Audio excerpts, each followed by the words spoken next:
ನಮ್ಮ ಕರ್ನಾಟಕ ರಾಜ್ಯ ರೈತ ಸಂಘದ ಜಿಲ್ಲಾ ಉಪಾಧ್ಯಕ್ಷ ಯುಪಿ ಜೋಸೆಫ್ ಅವರು ನಮ್ಮ ಜೊತೆಗಿದ್ದಾರೆ. ಇವತ್ತು ಏನು ಕರ್ನಾಟಕ ರಾಜ್ಯ ರೈತ ಸಂಘ ಸಾಗರದ ಅಡಿಕೆ ಬೆಳೆಗಾರ ಸಂಘದ ಸಮಯದಲ್ಲಿ ಆಗಿರುವಂಥ ನಾವೇನು ಉದ್ದೇಶಪಟ್ಟಿದ್ವಿ ಈಗ ಕಪ್ಪು ಬಾವುಟ ಪ್ರದರ್ಶನದ ವಿಚಾರದಲ್ಲಿ ನಮ್ಮ ಪ್ರಮುಖ ಅವರನ್ನೆಲ್ಲ ಪೊಲೀಸರು ಬಂಧನ ಮಾಡಿದರು. ಆದರೆ ನಮ್ಮ ಯುಪಿ ಜೋಸೆಫ್ ಅವರ ನಾಯಕತ್ವದಲ್ಲಿ ಕಪ್ಪು ಬಾವುಟ ಪ್ರದರ್ಶನ ಆಯಿತು ಅನ್ನೋದು ನಮಗೆ ಮಾಹಿತಿ ಬಂದಿದೆ. ಸರ್, ಏನಾಯಿತು ಇವತ್ತು ನೀವು ಹೋದಾಗ? ನಾನು ಕಪ್ಪು ಬಾವುಟ ಇಟ್ಕೊಂಡು ಕಾಯ್ತಾ ಇದ್ದೆ. ಸೆಂಟ್ರಲ್ ಮಿನಿಸ್ಟರು ಚೌಹಾಣ್ ಅವರು ಬರೋದನ್ನು ಕಾಯ್ತಾ ಇದ್ದೆ. ಸೊ ಅವರು ಬಂದ ತಕ್ಷಣ ಅವ್ರ ಕಾರನ್ನು ನಾನು ಐಡೆಂಟಿಫೈ ಮಾಡಿ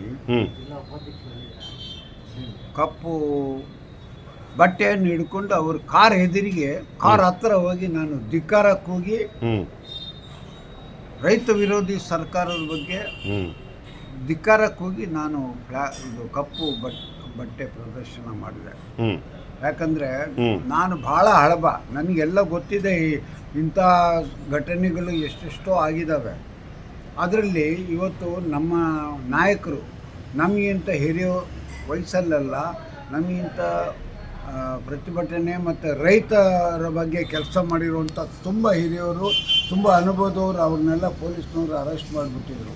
ನಾನು ಉಪಾಯದಿಂದ ನಾನು ಒಂದು 4-5 ಜನರಿಗೆ ಕಪ್ಪು ಬಟ್ಟೆ ತೊಗೊಂಡು ಖರೀದಿ ಮಾಡಿ ಅವರಿಗೆಲ್ಲ ಪೀಸ್ ಮಾಡಿ ಕೈಯಲ್ಲಿ ಕೊಟ್ಟೆ.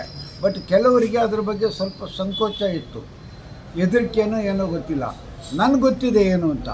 ನಾನು ರೈತರ ಪರ ಆ ಚೌಹಾಣ್ ಸೆಂಟ್ರಲ್ ಮಿನಿಸ್ಟರ್ ವಿರುದ್ಧ ನಾನು ಘೋಷಣೆ ಕೂಗಿ ನಾನು ಒಳ್ಳೆ ರೀತಿಯಲ್ಲಿ ನನ್ನ ಮನಸ್ಸಿಗೆ ತೃಪ್ತಿ ಆಗೋ ರೀತಿಯಲ್ಲಿ ನಾನು.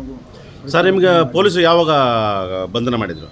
ನಾವು ಈ ಇದು ಕಪ್ಪು ಬಟ್ಟೆ ಪ್ರದರ್ಶನದ ನಂತರ ಅಲ್ಲಿ ಯಾರು ಪೊಲೀಸ್ನವ್ರು ಬರಲಿಲ್ಲ. ಎಲ್ಲ ವಿಡಿಯೋ ಪಾಡಿ ಏನೇನೋ ಮಾಡ್ತಾ ಎಲ್ಲೆಲ್ಲೋ ಉಳ್ಕೊಂಡು ಅಲ್ಲಿಂದ ನನಗೆ ಗಂಟಲು ಸ್ವಲ್ಪ ಒಣಗದಂಗೆ ಆಗಿತ್ತು. ಒಂದು ಎಳ್ನೀರು ಕುಡಿಯೋಣ ಅಂತ ನಮ್ಮ ಸಂಗಡಿಗರನ್ನ ಕರ್ಕೊಂಡು ಬಂದು ಎಳ್ನೀರು ಕುಡಿತಾ ಇದ್ದ ಸಂದರ್ಭದಲ್ಲಿ ಆವಾಗ SP ಬ್ರಾಂಚ್ನವ್ರು ಬಂದು ನಮ್ಮನ್ನು ಅರೆಸ್ಟ್ ಮಾಡಿದ್ರು. ಸರ್, ಈಗ ಅರೆಸ್ಟ್ ಮಾಡಿದ್ಮೇಲೆ ನಿಮ್ಗೆ ಎಲ್ಲಿ ಕರ್ಕೊಂಡು ಹೋದರು? ಅರೆಸ್ಟ್ ಮಾಡಿದ ಮೇಲೆ ಇಲ್ಲಿ ಟೌನ್ ಪೊಲೀಸ್ ಸ್ಟೇಷನ್ ಮೇಲ್ಗಡೆ ಕರ್ಕೊಂಡು ಹೋಗಿ. ಸರ್, ಎಷ್ಟೊತ್ತಿಗೆ ನಿಮಗೆ ಬಿಡುಗಡೆ ಮಾಡಿದರು? ಅಯ್ಯೋ, ಅದಕ್ಕೆ ಮಾತ್ರ ಭಾಳ, ಯಾಕಂದರೆ ಹಿಂದೆಲ್ಲ ಇಂಥ ಅರೆಸ್ಟ್ಗಳೆಲ್ಲ ಭಾಳ ಸುಲಭವಾಗಿ ಎಲ್ಲ ಬಿಡ್ತಾರೆ. ಇವರು ನಮ್ಮನ್ನು ಅಷ್ಟು ಸುಲಭವಾಗಿ ಬಿಟ್ಟಿಲ್ಲ, ಭಾಳ ಹೊತ್ತು ಕಾಯಿಸಿದ್ರು. ನಮ್ಮ ಜಿಲ್ಲಾ ಅಧ್ಯಕ್ಷರಾದಂಥ ಓಟೂರು ಶಿವಣ್ಣವರು ಹಾಲು ಕರೆಯೋಕ್ಕೆ ಹೋಗ್ಬೇಕು, ಅದು ಅಷ್ಟು ಹೇಳಿದ್ರು ಅವ್ರು ಬಿಟ್ಟಿಲ್ಲ. ಅವ್ರು ಫಾರ್ಮಾಲಿಟೀಸ್ನೆಲ್ಲ ಮಾಡಿ ನಮ್ಗೆ ಆಸ್ಪತ್ರೆಗೆ ಕರ್ಕೊಂಡು ಹೋಗಿ ನಮ್ಮನ್ನೆಲ್ಲ ಟೆಸ್ಟ್ ಮಾಡಿಸಿ ಲಾಸ್ಟು ನಿಮ್ಮನ್ನು ಒಳ್ಳೆ ರೀತಿಯಲ್ಲಿ ನಾನು ಬಿಡುಗಡೆ ಮಾಡ್ತಾಯಿದ್ದೀನಿ ಅನ್ನೋ ಹೇಳಿ ಆ ವಿಡಿಯೋ ಮಾಡಿದ ನಂತರ ನಮ್ಮನ್ನು ಬಿಡೋ ತನಕ ಗಂಟೆ. ಅಂದರೆ ಒಟ್ಟಾರೆಯಾಗಿ ಪೊಲೀಸರ ಎಲ್ಲ ಈ ಥರದ ಒಂದು ಪ್ರಯತ್ನದ ನಡುವೆಯೂ ರೈತ ಸಂಘದ ನಾಯಕರನ್ನ ಬಂಧನ ಮಾಡಿದ ನಡುವೆಯೂ ಕೂಡ ನೀವು ಕಪ್ಪು ಬಾವುಟ ಹಾರಿಸಿದ್ರಿ ಅಲ್ವಾ? ಯಾಕೆ ಅಂದರೆ ನನಗೆ ನನ್ನ ಪ್ರಾಣ, ನನ್ನ ಬಾಕಿ ವ್ಯವಹಾರಕ್ಕಿಂತ ಈ ರಾಜ್ಯದ, ಈ ದೇಶದ ರೈತರ ಹಿತವನ್ನು ನಾನು ಕಾಪಾಡಬೇಕು. ಯಾಕಂದ್ರೆ ಅಲ್ಲೊಬ್ರು 52-53 ದಿನದಿಂದ ಪ್ರಾಣ ಬಿಡುವಂತ ಸ್ಟೇಜಲ್ಲಿದ್ದಾರೆ.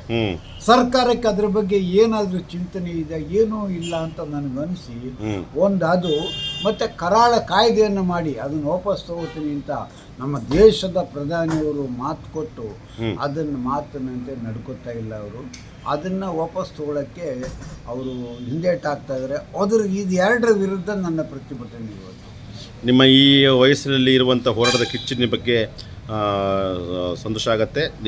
ನಿಮ್ಮ ಈ ಕಿಚ್ಚನ್ನು ಎಲ್ಲ ಯುವಕರು, ಯುವಜನಾಂಗ ಅದನ್ನು ಪಾಲನೆ ಮಾಡಲಿ ಅಂತ ಚಾರ್ವಕ ಸುದ್ದಿವಾಹಿನಿ ಬಯಸಿದೆ. ನಮಸ್ತೆ, ಥ್ಯಾಂಕ್ ಯು ಸರ್.